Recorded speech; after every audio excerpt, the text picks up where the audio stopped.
Bien-aimé dans le Seigneur, n'aie pas peur de ce que tu ne peux pas changer, car celui qui n'a pas peur du regard des autres a déjà exercé une grande foi. Donc, apprenez à être détesté du monde, comme Nazareth était la plus dénigrée. Mais en elle, Dieu voyait un roi. Jésus a vécu et grandi à Nazareth. Donc c'est dans ces épreuves-là que vous vous construisez.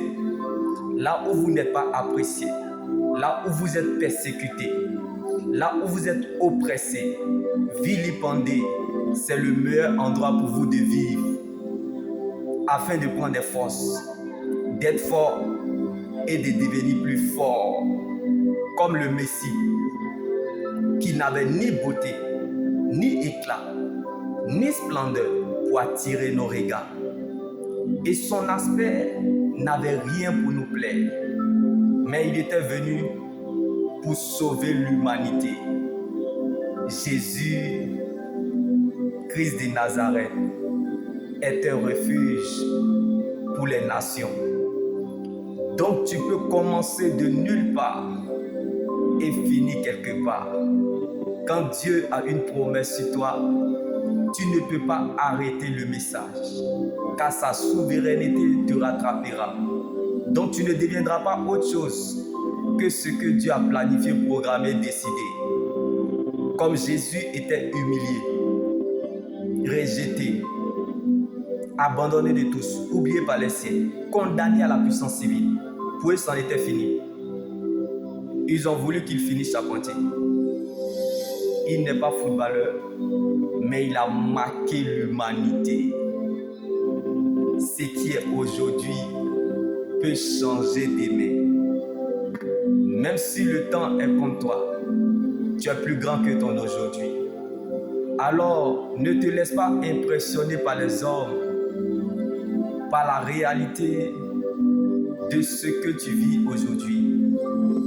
Attache-toi à ce que tu crois, à la parole de Dieu.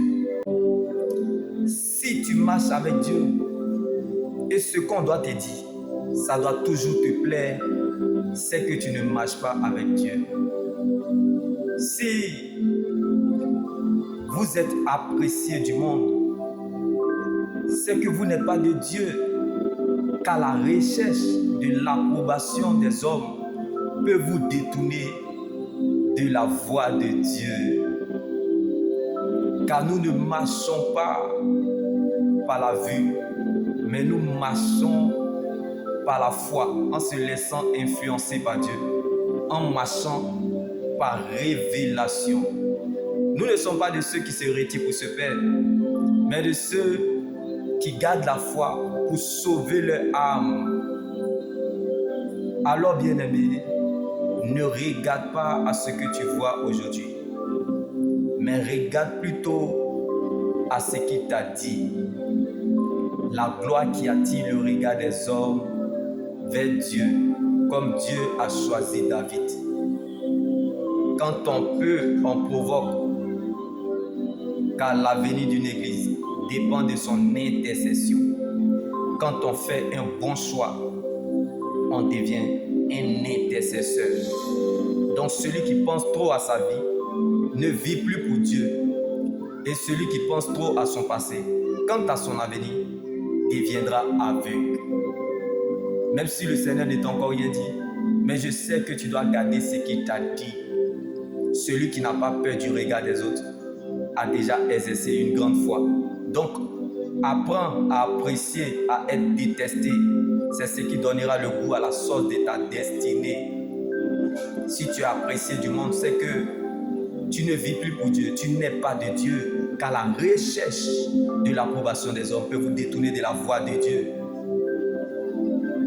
Comme Dieu a rejeté Saül, la gloire qui attire le regard des hommes vers les hommes, ce n'est pas facile, mais pas impossible d'y sortir. Le chemin n'est pas facile, mais il reste le chemin. Shalom.